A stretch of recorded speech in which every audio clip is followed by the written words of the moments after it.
नमस्कार साथियों, कैसे हो। आशा करता हूँ कि आप सभी स्वस्थ होंगे, तंदुरुस्त होंगे। भगवान की कृपा से आप सभी का हर एक मनोकामना पूर्ण हो। तो बिना देर के क्लास को करते स्टार्ट। तो आज के क्लास में सीखने के लिए मिलेगा संज्ञा। तो संज्ञा क्या है वो भी डीप लेवल से। आज के बाद संज्ञा से रिलेटिव एक भी क्वेश्चन आपसे नहीं छूटेगा। तो देखिए हमने क्या क्या सबसे पहले लिखा कि संज्ञा क्या है, कि संज्ञा किसे कहते हैं, संज्ञा का परिभाषा दें, ये चीज़ ठीक है। तो हमने लिखा कि इसका अर्थ, देखिए संज्ञा का अर्थ होता है नाम। क्या होता है? नाम। जैसे आपसे लोग से पूछता व्हाट इज योर नेम, तो अपना नाम बताते हैं। उसी प्रकार से संज्ञा का एक जो अर्थ होता है ना, तो वो अर्थ ही होता है नाम। तो जो नाम है वो संज्ञा है, ध्यान में रखना है, जो नाम है वो संज्ञा है। तो हमने लिखा कि अर्थात में इस प्रकार से बोल सकते हैं कि किसी व्यक्ति, वस्तु, स्थान और भाव हो जाए, है ना, कि नाम को ही संज्ञा कहते हैं। इसका सभी का नाम जो है ना, वो नाम ही संज्ञा कहलाता है, ध्यान में रखना है, ठीक है। देखिए समझने का प्रयास कीजिए। जैसे हमने लिखा राम, श्याम, ये राम एक क्या है? नाम है। संज्ञा में आता है श्याम, सीता, कुर्सी, कमरा, टेबुल, है ना। उसी प्रकार से पटना, नगर, गर्मी, ऊंचाई, मिठास, प्यार, बुढ़ापा, चतुराई, भारत, फूल, ये सब क्या आपका संज्ञा के अंतर्गत आता है। और ये सब किसी न किसी का क्या है? आपका नाम है। तो नाम ही आपका एक संज्ञा है, ठीक है। अच्छा, संज्ञा जो है ना, ये देखिए संज्ञा का जो है कि संज्ञा के जो कि भेद, तो संज्ञा के 5 भेद का चर्चा करेंगे मेरे भाई। यहाँ पे संज्ञा के मुख्य रूप से देखा जाए तो 3 ही भेद होता है, लेकिन यहाँ पे 5 भेद का यूज करेंगे। कैसे भाई? क्योंकि देखिए कई विद्वानों ने बोला 3 भेद, किसी ने बोला 5 भेद। किसी विद्वान ने कहा नहीं 5 भेद होता है, किसी ने कहा नहीं 3 भेद होता है। तो दोनों में जो है कि टक्कर चलने लगा, कोई बोल रहा है 3, कोई बोल रहा है 5। तो अपना अपना अनुसार से सभी ने राय दिया। तो हम आपको बतलाएंगे कि 3 जो भी विद्वान ने 3 बोला वो किस आधार पे बोल रहा था 3, और जिसने भी 5 बोला वो किस आधार पे बोल रहा था 5, वो सारा चीज़ों का डिफाइन करेंगे। तो यहाँ पे संज्ञा के क्या पढ़ेंगे? 5 भेद। क्लियर है? ध्यान में रखना है। तो आइए यहाँ पे देखिए कौन कौन सा भेद, तो यहाँ जान लेते हैं। तो सबसे पहला पढ़ेंगे व्यक्तिवाचक संज्ञा, उसके बाद जातिवाचक, फिर भाववाचक, समूहवाचक, द्रव्यवाचक। क्लियर है? तो देख लेते हैं व्यक्तिवाचक संज्ञा क्या है, ठीक है। इसमें बहुत जो है कि स्टूडेंट जो है कि अटक जाते हैं। व्यक्तिवाचक और जातिवाचक में जो है बहुत स्टूडेंट का मतभेद रहता है, तो इसको डिटेल से पढ़ेंगे दोनों को। बाकी बात भाववाचक, द्रव्यवाचक, समूहवाचक ऑटोमेटिक जो है कि वो बना ही लेते हैं। तो देखिए यहाँ पे ध्यान से समझिए, समझने का प्रयास कीजिए। देखिए हमने क्या लिखा, व्यक्तिवाचक संज्ञा यानी जिस संज्ञा से किसी व्यक्ति, किसी एक व्यक्ति होना चाहिए, ठीक है, या एक वस्तु का बोध होता है हो, उसे व्यक्तिवाचक संज्ञा कहते हैं। यानी एक होना चाहिए, जो भी चीज़ हो वो एक होना चाहिए, ठीक है, वही व्यक्तिवाचक संज्ञा। यानी कि एक प्रकार से समझिए एक होगा तो वो खास होगा, तो जो खास है ना वो व्यक्तिवाचक संज्ञा कहला जाएगा। ध्यान रखना। जैसे हमने लिखा राम, राम क्या एक है? राम, हालांकि राम ढेरी है राम, ये राम का नाम जो है ना, ये जो नाम है ना राम, ये एक है। क्या है? एक है। आदमी का नाम, बहुत सारा आदमी का नाम राम होगा, लेकिन राम कितना है ये देखिए ना भाई। राम जो है हमने लिखा, ये राम कितना है? तो राम ये वाला जो नाम है कितना है? तो बोलेगा एक ही है, खास है, एक नाम राम है, तो ये व्यक्तिवाचक संज्ञा। उसी प्रकार श्याम एक नाम है। क्या है? नाम। तो एक के गो श्याम है, बाकी बात आदमी ढेरी है श्याम नाम का आदमी, लेकिन आपको पूछा एक नाम होना चाहिए, एक व्यक्ति होना चाहिए। तो श्याम क्या है? एक नाम है इस आदमी का, तो वो नाम ही, ये जो श्याम है ना, यही श्याम आपका जो है व्यक्तिवाचक संज्ञा कहलाता है। जिस प्रकार श्याम, सीता, ताजमहल, पटना, हिमालय, गंगा, दिल्ली, भारत, बिहार, रांची डॉट इत्यादि, ये सब व्यक्तिवाचक के अंतर्गत आते हैं। तो हमने यहाँ पे थोड़ा सा देखिए व्यक्तिवाचक का हमने क्या क्या खंगाला कि किस किस प्रकार का व्यक्तिवाचक संज्ञा होता है। ध्यान रखना। जो देखिए एक ट्रिक और देख लेते हैं। एक वचन, एक वचन जो भी होता है, जो एक होता है वही क्या कहलाता है? ये भी आपका जो है व्यक्तिवाचक संज्ञा कहलाता है। एक से ज़्यादा हो गया तो वह जातिवाचक, ये भी ध्यान में रखना। समझिए व्यक्तियों के नाम व्यक्तिवाचक संज्ञा होता है। ध्यान रखना। राम, श्याम, बलराम, मोहन, जितना भी व्यक्ति का नाम है वो सभी जो है कि आपका क्या होगा? ये व्यक्तिवाचक संज्ञा होगा। जैसे सीता ले लीजिए, क्या ले लीजिए? सीता ले लीजिए, राधा ले लीजिए, तो व्यक्ति जितना भी है वो सब आपका व्यक्तिवाचक संज्ञा कहला जाएगा। ये आप नोट जो कि लिख लीजिए। व्यक्तियों के नाम जातिवाचक, ये व्यक्तिवाचक संज्ञा। सिर्फ व्यक्ति दे दे तो वो जातिवाचक संज्ञा कहला जाएगा। तो वो जातिवाचक पे भी डिटेल से पढ़ेंगे। तो देखिए वृक्ष के नाम, तो वृक्ष का जो नाम है ना वो व्यक्तिवाचक संज्ञा आ जाएगा, और सिर्फ वृक्ष दे देगा तो वो जातिवाचक संज्ञा। तो जातिवाचक संज्ञा में इसको खंगालेंगे। अभी देखना है कि वृक्ष, पेड़ के नाम जो है ना वो आपका जो है कि व्यक्तिवाचक संज्ञा कहलाएगा। जैसे आम का पेड़ व्यक्तिवाचक, नीम का पेड़, बरगद का पेड़, खजूर का पेड़ इत्यादि का पेड़ क्या होगा आपका, ये जो है कि व्यक्तिवाचक संज्ञा आ जाए। क्लियर। उसी प्रकार से त्योहारों के नाम भी आपका क्या आता है, व्यक्तिवाचक संज्ञा आता है। जैसे होली, धनतेरस, दीपावली एक ही है, एक ही छठ है, तो ये सब जो है व्यक्तिवाचक संज्ञा के अंतर्गत आता है। तो दिशा के नाम भी व्यक्तिवाचक, जैसे पूर्व, पश्चिम, उत्तर है ना, उत्तर, दक्षिण है ना, ऊर्ध्व, ईशान, ये सब क्या है व्यक्ति, ये दिशा सब व्यक्तिवाचक संज्ञा। उसी प्रकार से दिन के नाम, तो दिन के भी नाम आपका व्यक्तिवाचक में आता है। सोमवार, मंगलवार, बुधवार, गुरुवार, ये सब क्या है व्यक्तिवाचक के अंतर्गत ही आते हैं ना। उसी प्रकार से महीने के नाम भी आपका व्यक्तिवाचक संज्ञा आता है। जैसे महीने बोल देगा जातिवाचक, लेकिन महीने के नाम का जगह आपका व्यक्तिवाचक संज्ञा के अंतर्गत आता है। जैसे देखिए भाई लाइट बढ़ जा, देखिए अभी तो हमने बोला महीने के नाम भी व्यक्तिवाचक संज्ञा, जनवरी, फरवरी, मार्च, सब व्यक्ति। समुद्र के नाम बोल रहे हैं, सिर्फ नाम को देखना है। समुद्र का जो नाम रखा गया ना वो व्यक्तिवाचक संज्ञा कहलाता है। सिर्फ समुद्र तो जातिवाचक में आ जाएगा। जैसे प्रशांत महासागर, ये समुद्र का नाम रखा गया है ना। अटलांटिक महासागर, ये समुद्र का नाम रखा गया, तो व्यक्तिवाचक में आ जाएगा। नदी तालाबों के नाम, ये भी व्यक्तिवाचक संज्ञा कहलाएगा। जैसे गंगा, सिर्फ नदी बोल दे तो वो तो व्यक्तिवाचक नहीं होगा, वो जातिवाचक होगा। लेकिन उसका नाम जैसे रखा गया, गंगा, यमुना, सरस्वती, मंगल है ना, तालाब, ये सब क्या है ना, मंगल, तालाब, ये सब जो है ना आपका व्यक्तिवाचक के अंतर्गत आएगा। ठीक है। उसी प्रकार से हमने बोला झील के भी नाम, झील है तो जातिवाचक है, नाम धराया तो जाति व्यक्तिवाचक है। जैसे सांभर झील, पिछौला झील, डल झील, वुलर झील, बैकाल झील, चिल्का झील, ये सब क्या है, ये झील का नाम रखा गया तो व्यक्तिवाचक हो गया। तो ये सब आपको जो कि माइंड में लेकर के आपको चलना है। अच्छा दूसरा पेज देखिए, यहाँ पे देखिए दूसरा में हमने क्या लिखा है कि गांव मोहल्ले का नाम भी व्यक्तिवाचक संज्ञा कहलाते हैं। जैसे मोहम्मदपुर, कंझिया, रामपुर, ये मनियारपुर, ये सब जो नाम जैसे धराया आपका क्या कहला गया, व्यक्तिवाचक। नहीं धराया जातिवाचक होगा। ध्यान में खाली गांव बोल देगा जातिवाचक हो जाएगा। शहरों के नाम रख देगा ना, रांची, भागलपुर, नाथनगर, मुंगेर, पटना, दिल्ली, मुंबई, ये सब नाम धरा गया तो व्यक्तिवाचक में आ गया। ठीक है। नाम जैसे धरा जाएगा ना, किसी का नाम हो गया वो व्यक्तिवाचक के अंतर्गत आ जाएगा। ध्यान में रखना। प्रदेशों के नाम, आप कोई भी प्रदेश हो जाए, केंद्र शासित प्रदेश, कोई भी प्रदेश हो जाए, वो क्या आ जाएगा व्यक्तिवाचक में आ जाएगा। जैसे बिहार, झारखंड, गोवा, असम, गुजरात, आंध्र प्रदेश आदि, ये सब क्या है व्यक्तिवाचक। देशों के नाम भी व्यक्तिवाचक संज्ञा होगा। जैसे भारत, नेपाल, ये सब क्या एक गो है, एक गो है, तो इसलिए व्यक्तिवाचक संज्ञा हो रहा है। ध्यान में रखना। महादेशों के नाम भी व्यक्तिवाचक संज्ञा, जैसे एशिया, अफ्रीका, यूरोप, ये सब क्या, अमेरिका अमेरिका के नाम जो है ना, अमेरिका एक वो है। ध्यान में रखना, अमेरिका कितना है, एक ही है, इसलिए व्यक्तिवाचक संज्ञा कहलाएगा। ठीक है। उसी प्रकार से हमने देखिए क्या कहलेगा, महादेशों के नाम भी, जैसे एशिया, अफ्रीका, ये सब महादेश भी अभी बतलाए तो ये सब क्या है व्यक्तिवाचक। पुस्तकों के नाम भी व्यक्तिवाचक संज्ञा, जैसे रामायण है ना, रामायण, गीता, महाभारत, कुरान, बाइबिल और सब जो है ये सभी व्यक्तिवाचक के अंतर्गत आते हैं। अच्छा ग्रह एवं नक्षत्रों के भी नाम क्या है आपका व्यक्तिवाचक से, सूर्य, चांद, पृथ्वी, ये सपुतनिक, ये सब क्या आपका व्यक्तिवाचक के अंतर्गत आएगा। क्लियर है, ध्यान में रखना।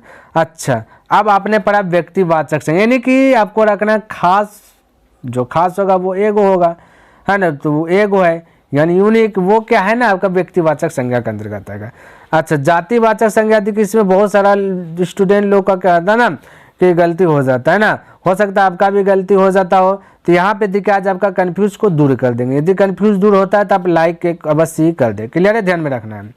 चलिए यहाँ देखिए हमने बोला कि जिस संज्ञा शब्द से किसी संपूर्ण जाति यानी पूरा कुल जाति का बोध हो उसे जातिवाचक संज्ञा कहते हैं। यहाँ से समझिए, एक हमने इसका ट्रिक दिया, आपको ये याद नहीं भी है तो कोई देखिए ट्रिक याद रखना है कि जो एक जैसी दिखे, ये आप जो है कि बहुत आपके लिए जो कि इम्पोर्टेंट है। जो एक जैसा दिखे वो आपका क्या आ जाएगा जातिवाचक होगा। जैसे हम बोले पंखा, क्या बोले पंखा, तो पंखा अब देखिए मेरे घर में भी पंखा, आपके घर में भी पंखा, बहुत सारा पंखा है, सबके घर में पंखा एक गो जो कि रहता है, लेकिन एक जैसा दिखता है पंखा, रहता है ना, बिल्कुल रहता है। तो आप बताइए कि आपके घर में कितने पंखा है, तो बताइए एक से ज़्यादा पंखा हो गया, एक जैसा दिख रहा है, तो वो क्या होगा जातिवाचक होगा।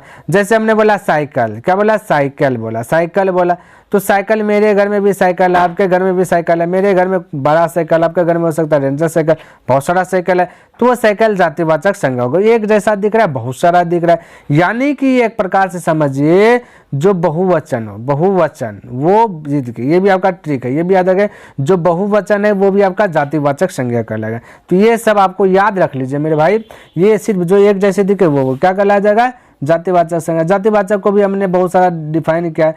तो जैसे हम बोले फल, तो बोलिएगा फल जातिवाचक है, तो फल तो बहुत सारा फल है तो जातिवाचक संज्ञा है। ले हम बोले कि आम, बताइए, तो अब फल में हम बोले एक आम, क्या हम जातिवाचक संज्ञा है या व्यक्तिवाचक संज्ञा है, या व्यक्तिवाचक संज्ञा है? तो बहुत सारा स्टूडेंट का जवाब होगा व्यक्तिवाचक संज्ञा। कई स्टूडेंट बोलेगा नहीं सर जातिवाचक संज्ञा है, तो इनमें भी मतभेद होने लगा। तो इसका बोलेगा राइट आंसर क्या होगा, व्यक्तिवाचक या जातिवाचक। हम तो मेरे भाई हम बताते व्यक्तिवाचक आपका गलत होगा, जातिवाचक ही करेक्ट होगा। बोलिएगा कैसे भाई, तो यहाँ देखिए हमने बोला, समझिए फिलहाल आम, आम में देखिए आम एक जैसा दिखता, आम बहुत आम रहता है, क्या आम बहुत रहता है, एक से अधिक आम रहता है। मालदा आम, गुलाब खास आम, सिंदुरिया आम, है ना, करेलिया आम, ये सब बहुत सारा आम रहता है। तो आम का भी यहाँ पे जात बन गया, तो वो जातिवाचक संज्ञा के अंतर्गत आएगा। तो ऐसा भी आपको देखने के लिए मिलेगा, जैसा कि यहाँ पे नीचे में दिखा हमने बहुत सारा लिखा, ठीक है।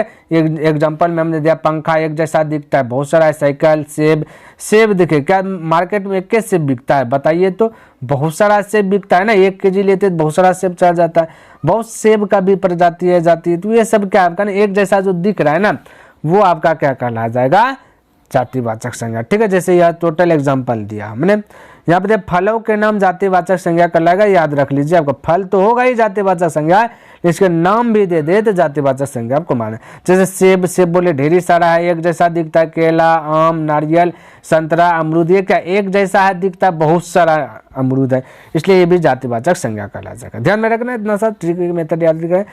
फूलों के नाम, फूलों के नाम भी आपका जातिवाचक संज्ञा, जैसे गुलाब, गुलाब, कमल, चमेली, सूरजमुखी, गेंदा आदि, ये सब आपका नाम भी जातिवाचक संज्ञा हो जाएगा। जैसे हमने बोला सब्जियों के नाम, सब्जी तो जातिवाचक है ही, लेकिन इसका नाम भी जो है क्या कहलाएगा, जातिवाचक संज्ञा कहलाएगा। जैसे आलू, परवल, मटर, टमाटर, बैंगन, ये सब क्या है, जातिवाचक संज्ञा। ध्यान रखना। पशुओं के नाम भी जातिवाचक संज्ञा होगा। पशु के नाम बहुत सारा, गाय बोले दिए, अब गाय ढेरी है, उजला गाय की, काला गाय की, चितकबरा गाय, कौन सा गाय, नाटा या लंबा, कौन गाय, तो गाय बोले तो गाय का ही एक जात बोल दी है हमने, है ना, इसलिए जातिवाचक संज्ञा। जैसे भैंस, तो कौन सा भैंस, बहुत सारा भैंस बोल दे, एक से ज्यादा भैंस है, बहुत सारा भैंस है ना, तो ये क्या हो गया ना आपका जातिवाचक। बैल, बकरी, कुत्ता, घोड़ा, भेड़, ये सब क्या है, पालतू पशु है ना, तो ये आपका व्यक्तिवाचक संज्ञा कर ये सॉरी जातिवाचक संज्ञा के अंतर्गत आ जाएगा। ये सारा चीज ध्यान में रखना। उसी प्रकार से पक्षियों के नाम भी जातिवाचक संज्ञा। अब हमने बोला यहाँ पे तोता, कौन सा तोता, तोता बहुत सारा तोता, तोता का भी जाति होता है, प्रजाति होता है ना, तो ये सब भी हंस, गीद, बत्तख, मुर्गी, चमगादड़, ये चील, मोर, ये सब क्या आपका जातिवाचक संज्ञा के अंतर्गत आएगा, ठीक है। ध्यान में रखना, एक से अधिक है, बहुवचन है, इसलिए जातिवाचक संज्ञा के अंतर्गत ही आएगा, ये ध्यान में रखना। कीट पतंगों के नाम भी जातिवाचक संज्ञा कहलाता है, जैसे मच्छर, मक्खी, मधुमक्खी, तितली, तिलचट्टा, ये सब जातिवाचक संज्ञा कहलाए। जैसे घर, यहाँ पे हमने बोला घरेलू सामान के नाम भी जातिवाचक, जैसे टेबुल, कुर्सी, पलंग, पंखा, ये सब भी जातिवाचक संज्ञा के अंतर्गत आएगा, ठीक है, ध्यान में रखना। अच्छा चलिए और कुछ देख लेते हैं जातिवाचक से रिलेटिव। तो कहाँ है देखिए, याद देखिए हमने ये मेरे भाई, ये छोटा हो जाए थोड़ा सा, हाँ ये देखिए हमने लिखा पहनने, ओढ़ने और बिछाने वाले कपड़ों के नाम भी जातिवाचक संज्ञा कहलाएगा, जैसे shirt, T shirt, pant, jeans इत्यादि बहुत सारा लिख दिए, सब जातिवाचक है। क्लियर। सवारियों के नाम, तो सवारी गाड़ी के नाम, जैसे गाड़ी, नाव, हवाई जहाज, रेल, साइकिल आदि, ये सब जिसपे आप सवार करते हैं ना, ये सब जातिवाचक संज्ञा के अंतर्गत आएगा, ध्यान में रखना। हम बोले प्राकृतिक वस्तुओं के नाम भी जातिवाचक होता है, जैसे नदी, तालाब, झील, तारा, ग्रह इत्यादि जातिवाचक होगा, ठीक है। और देखिए हमने क्या चीज लिखा आपके लिए, बहुत सारा चीज लिखा।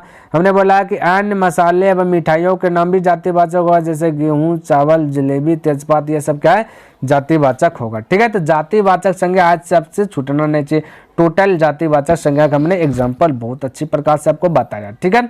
अच्छा ये देखिए भाववाचक संज्ञा किसे कहते हैं, ये थोड़ा सा देख लीजिए, ये देखिए बहुत सारा, ये इजी है, बहुत सा सभी को याद रह जाएगा। भाववाचक हमने जिस संज्ञा शब्द से किसी वस्तु या व्यक्ति के गुण, धर्म और स्वभाव का बोध हो उसे भाववाचक संज्ञा।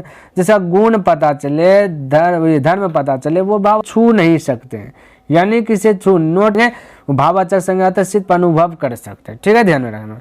तो जैसे में एग्जाम्पल में हमने बहुत सारा चीज़ लिखा है यहाँ पे लिखा बुढ़ापा, चौतराई, मिठासी। क्या है ये? देखिए बुढ़ापा क्या है, बुढ़ापा जान रहे हैं कि बुढ़ापा आया, ये बुढ़ाऊ है, बूढ़ा है, लेकिन बुढ़ापा जो है ना इसको आप महसूस कर सकते सिर्फ भाई बुढ़ापा को। चौतराई को सिर्फ महसूस कर रहे हैं, इसको छू नहीं सकते। ये दया, ये सब चीज़ महसूस कर सकते, छू नहीं सकते, इसलिए ये आपका भाववाचक होगा। जैसे हमने यहाँ पे लिखा कि दोस्त, दोस्त जैसे दोस्त में बुराई, लड़ाई, ठगाई, ये सब आपका भाववाचक होगा। और जिसके अंत में आई लग जाए तो वो कन्फर्म ही कर लीजिए, भाववाचक होगा, ध्यान में रखना। और ठीक है, जैसे गति में सुस्ती, फुर्ती, बढ़ती, ये सब भी आपका क्या है? भाववाचक है। क्रिया में घबराहट, सजावट, लिखावट आदि। ठीक है, जिसके अंत में वट लगे, हट लगे, है ना, ये सब आपका भाववाचक ही होगा। हमने बोला माप संबंधित, तो लंबाई, चौड़ाई, ऊंचाई, गहराई, ये भी भाववाचक। तो ध्यान में रखना, देखिए यहाँ भी आई लगा है ना, अभी तुरंत हमने बोला आई वाला जिसके शब्द के अंत में आई लग जाए वो भाववाचक, बस है ना। पन भी लग जाए, पन भी लग जाए, पा भी लग जाए तो ये आपका क्या आ जाएगा? भाववाचक ही मानना अंतिम, तो याद कर लेना है। अच्छा, मित्रता, ये भाव, मित्रता, शत्रुता, ये सब क्या आपका? ये सभी भाववाचक संज्ञा हो गया। भावना, ये भावना संबंध, जैसे प्रेम, घृणा, दया, करुणा, ये सब भी आपका भाववाचक है। तो हमने नोट में लिखा है जिसके अंत में आई, ता, वट, हट, पन, पा आदि को शब्दों में लगाकर भाववाचक संज्ञा बना सकते हैं। किसी को, जैसे कि मान लेते हैं मित्र, तो जैसे कि हमने बोला मित्र, तो मित्र को ता लगा दीजिए तो हो गया भाववाचक संज्ञा, है ना। जैसे हमने चतुर बोला तो इसको चतुराई कर दीजिए, हो गया भाववाचक संज्ञा। इसी प्रकार से भाववाचक बना सकते हैं। क्लियर? तो भाववाचक भी आपको अच्छी प्रकार से लर्न हो गया होगा। ठीक है, अगला देखिए, तो यहाँ पे देखिए द्रव्यवाचक, समझने का प्रयास कीजिए इसको। द्रव्यवाचक ये भी बहुत ईजी है। द्रव्यवाचक संज्ञा जिन वस्तुओं को नापा या तौला जा सके उसे ही द्रव्यवाचक संज्ञा कहते हैं। जैसे हम क्या नाप सकते हैं? चावल, दाल, सोना, चांदी, ये तो द्रव, ये तो ऐसे पता चला द्रव है तो नाप सकते, द्रव को नापते हैं तो वो द्रव्यवाचक संज्ञा हो जाएगा, है ना। जैसे हमने ये चीज लिख दिया द्रव्यवाचक, नोट में लिखे, देखिए क्या चीज, ध्यान से देखा जाए तो पता चलेगा यह जातिवाचक संज्ञा है। क्योंकि ये चावल जो है ना, बहुत सारा चावल है, तो इसी जो विद्वानों में मतभेद हुआ था, तो इस विद्वान जो 3 बोल रहा था तो इसको बोल रहा था ये भी जातिवाचक है। जिस सोना देखा जाए तो ये सोना, बहुत सोना है, सोना भी आपका जातिवाचक, ढेरी सोना है ना, कितना सोना पता नहीं, तो ये भी जातिवाचक। तो ये जो है कि बता रहा था विद्वान ने 3 को जो बोल रहा था, तो द्रव्यवाचक को भी बोला था ये जातिवाचक है। उसी प्रकार से यहाँ पे हमने लिखा समूहवाचक, तो जिस संज्ञा शब्द से किसी समूह का मतलब था झुंड का बोध हो उसे समूहवाचक संज्ञा कहते हैं। जैसे मेला, सभा, सेना, कक्षा, परिवार, पुस्तकालय, टुकड़ी इत्यादि, ये सब समूहवाचक संज्ञा हुआ। और जो विद्वान ने 3 को बोल रहा था तो समूहवाचक को भी बोल रहा था कि जातिवाचक। कैसे भाई? तो मेला, अब मेला भाई है तो बहुत सारा मेला है, बहुत ढेरी है, तो इसको बोला था ना, ये भी जातिवाचक संज्ञा है। सभा बोला, सेना, एक सेना नहीं रहता, बहुत सारा सेना रहता, कक्षा एक नहीं, कक्षा बहुत सारा आदमी रहता है, तो ये सब समूहवाचक, यानी जिस संज्ञा सबसे झुंड समूह का बात हो वो समूहवाचक संज्ञा होता है। तो विद्वान ने बोला है समूहवाचक और द्रव्यवाचक और समूहवाचक क्या आपका जातिवाचक बोला। ठीक है, तो किसी विद्वान ने बोला ना समूहवाचक अलग है, द्रव्यवाचक अलग है, तो वो 5 बोला, तो हमने 5 बताया। आपको जो 3 बोला वो 3 किस आधार पर बोला ये भी हमने आपको अच्छी प्रकार से बताया। चलिए अब रहा ऑब्जेक्टिव। क्या रहा? ऑब्जेक्टिव। तो ऑब्जेक्टिव को भी हम करा देंगे। क्लियर है? आपको घबराने की बात नहीं है। आशा करता हूँ अच्छी प्रकार से आपको ये लर्न हो गया होगा। यदि पसंद आया है तो दिल से लाइक कर दें, और हाँ, यदि अभी तक सब्सक्राइब नहीं किए तो सब्सक्राइब कर दें, क्योंकि ऐसे ऐसे आपको वीडियो इस चैनल पर देखने के लिए मिलेगा। और हो सके तो अपने दोस्तों के साथ भी लाइक कर दें। तब तक के लिए धन्यवाद। जय हिंद, जय भारत।